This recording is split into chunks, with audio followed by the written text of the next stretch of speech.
नमस्कार दोस्तों, मैं हूं आपके साथ साक्षी और आप देख रहे हैं नेक्स्ट नाइन लाइव। दोस्तों, आज के प्रोग्राम में हम बात करेंगे पाकिस्तान के प्रधानमंत्री इमरान खान की। जी हाँ, हाल ही में यूरोपीय देशों से इमरान खान के पास एक ऐसी चिट्ठी पहुंची है जिसमें लिखा है कि यूक्रेन और रूस के विवाद की निंदा करें। जी हाँ, ऐसा उसमें लिखा है। और ऐसा क्या लिखा है जिसकी वजह से प्रधानमंत्री इमरान खान बुरी तरीके से भड़क चुके हैं और साथ ही भारत पर भी हमला साध रहे हैं। जी हाँ, बुरी तरीके से वो अपनी निराशा जता रहे हैं और आपको हम आगे की रिपोर्ट में दिखाएंगे कि पूरा मामला इसके पीछे का क्या है। आखिर क्यों इमरान खान इतने ज्यादा भड़क चुके हैं और बोल रहे हैं क्या मैं गुलाम दिखता हूँ। ऐसा उन्होंने क्यों बोला, ऐसा बयान उन्होंने क्यों दिया, चलिए आपको इस रिपोर्ट में बताते हैं। पाकिस्तान को पश्चिमी देशों के राजनयिकों की तरफ से एक पत्र लिख कर कहा गया है कि वो यूक्रेन पर रूसी हमले की निंदा करे। जवाब में प्रधानमंत्री इमरान खान ने कहा है कि पाकिस्तान पश्चिमी देशों का गुलाम नहीं है। उन्होंने कहा कि जब भारत ने कश्मीर का विशेष राज्य का दर्जा खत्म किया था तब इन देशों ने भारत पर प्रतिबंध क्यों नहीं लगाए। पाकिस्तान के प्रधानमंत्री इमरान खान ने रविवार को कहा है कि पाकिस्तान पश्चिमी देशों का गुलाम नहीं है, जो उनका कहना माने। पिछले हफ्ते पाकिस्तान स्थित पश्चिमी देशों के दूतावासों ने यूक्रेन पर रूसी हमले की निंदा करने के लिए पाकिस्तान से आग्रह किया था कि इसके बाद इमरान खान ने भारत का जिक्र करते हुए कड़े शब्दों में उनके आग्रह का जवाब दिया। इमरान खान ने कहा कि जब भारत ने अंतर्राष्ट्रीय कानून का उल्लंघन करते हुए कश्मीर का विशेष राज्य का दर्जा समाप्त किया, तब किसी पश्चिमी देश ने भारत से अपना संबंध क्यों नहीं तोड़ा। पाकिस्तान स्थित यूरोपीय संघ के सदस्य देशों सहित 22 राजनयिक मिशनों के प्रमुखों ने 1 मार्च को संयुक्त रूप से पाकिस्तान को एक पत्र लिखा था। पत्र में पाकिस्तान से यूक्रेन में रूस हमले की निंदा करने वाले संयुक्त राष्ट्र महासभा के प्रस्ताव का समर्थन करने में आग्रह किया गया था।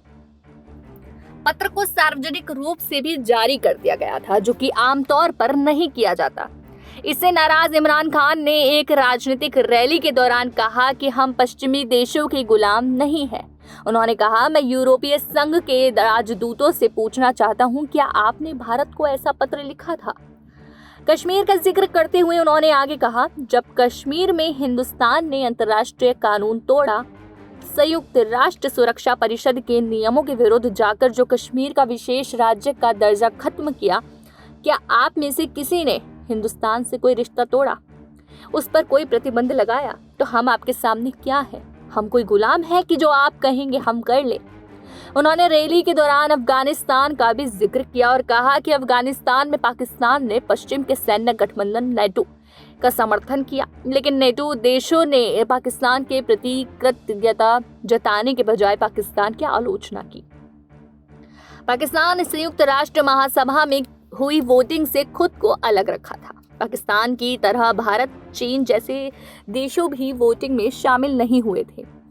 इमरान खान ने रूसी राष्ट्रपति व्लादिमीर पुतिन से उस दिन मुलाकात की थी जिस दिन रूस का यूक्रेन पर हमला शुरू हुआ था।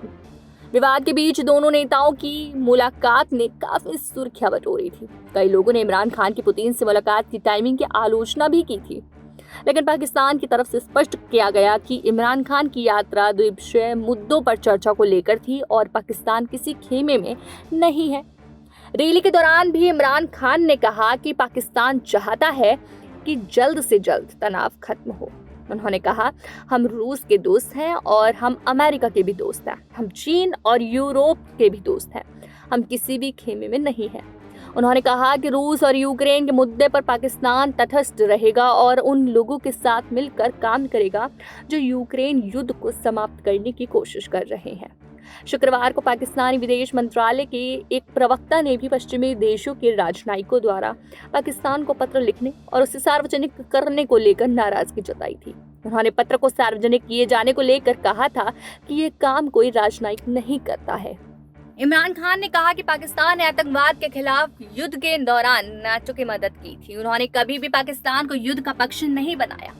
पीएम इमरान खान ने कहा उस समय देश के मुखिया ने अमेरिका का समर्थन किया था। उन्होंने आश्चर्य जताया कि पाकिस्तान को अपने 80,000 नागरिकों को खोने, 35 लाख लोगों के विस्थापन और 100 अरब डॉलर से अधिक के नुकसान के अलावा पश्चिम का समर्थन करने से क्या मिला। उन्होंने कहा, मैं यूरोपीय संघ के राजदूतों से पूछता हूं, क्या आपने हमें धन्यवाद दिया? क्या आपने कहा कि हमने आपके युद्ध में आपकी मदद की? क्या आपने हमारी सराहना की? फिर से कश्मीर का जिक्र करते हुए इमरान खान ने कहा, जब भारत ने कश्मीर का अंतर्राष्ट्रीय कानून तोड़ा तो कश्मीर की स्वायत्त स्थिति को निरस्त कर दिया गया। इस बीच अमेरिका में यूक्रेन के राजदूत ओक्साना मार्कोवा ने रविवार को रूस को आतंकी देश बताते हुए राष्ट्रपति जो बाइडेन से मॉस्को पर और कठोर प्रतिबंध लगाने और कीव को हथियारों की आपूर्ति बढ़ाने का आह्वान किया। फॉक्स न्यूज को दिए साक्षात्कार में ओक्साना ने अपना वह आरोप दोहराया कि रूस नागरिकों, अस्पतालों और स्कूलों को निशाना बनाकर युद्ध अपराध को अंजाम दे रहा है। उन्होंने कहा कि यूक्रेन अमेरिका और अन्य देशों के साथ मिलकर इसके साक्ष्य इकट्ठा कर रहा है। राजदूत ने कहा कि रूस आतंकी देश है और उसके साथ वैसा ही व्यवहार किया जाना चाहिए। उन्होंने अपनी यह मांग दोहराई कि रूस के खिलाफ प्रतिबंधों को और कड़ा किया जाना चाहिए, जिनमें रूस से तेल व गैस के आयात पर पूर्ण प्रतिबंध और यूक्रेन को विमान भेदी प्रणालियों व अन्य हथियारों की आपूर्ति से वृद्धि शामिल है। पाकिस्तान को जो चिट्ठी लिखी गई है, इस पर ऑस्ट्रेलिया, बेल्जियम, बुल्गारिया, चेक गणराज्य, Denmark, France, Germany, Greece, Hungary, Italy, पुर्तगाल, Poland, Romania, Spain, Sweden, Netherlands, Japan, Norway और स्विट्जरलैंड के राजदूतों ने हस्ताक्षर किए हैं। पाकिस्तान में यूरोपीय संघ के प्रतिनिधिमंडल के प्रमुख का कहना है कि इस प्रस्ताव का उद्देश्य अंतर्राष्ट्रीय स्तर पर मान्यता प्राप्त सीमाओं के भीतर यूक्रेन की संप्रभुता, स्वतंत्रता, एकता और क्षेत्रीय अखंडता के प्रति प्रतिबद्धता की पुष्टि करना था और रूस की आक्रामकता की कड़ी निंदा करना है। बता दें कि इमरान खान उस वक्त मॉस्को में थे जब रूस के राष्ट्रपति व्लादिमीर पुतिन ने यूक्रेन के खिलाफ सैन्य ऑपरेशन का आदेश दिया था। तो जैसे कि आपने देखा कि किस तरह से प्रधानमंत्री इमरान खान भड़क चुके हैं इस चिट्ठी को देखकर। रूस और यूक्रेन के विवाद के बीच में यूरोपीय देशों ने क्यों सिर्फ इमरान खान को बल्कि पाकिस्तान के प्रधानमंत्री को ये चिट्ठी भेजी, क्यों ऐसा उसमें लिखा और वो इतने क्यों भड़क गए, उस रिपोर्ट में हमने आपको बताया। साथ ही हम अगर बात करें रूस और यूक्रेन के विवाद की, लगातार उनका विवाद जारी है, लगातार हमलाबाजी चल रही है यूक्रेन पर। यूक्रेन का खार्किव शहर पूरी तरीके से तबाह हो चुका है।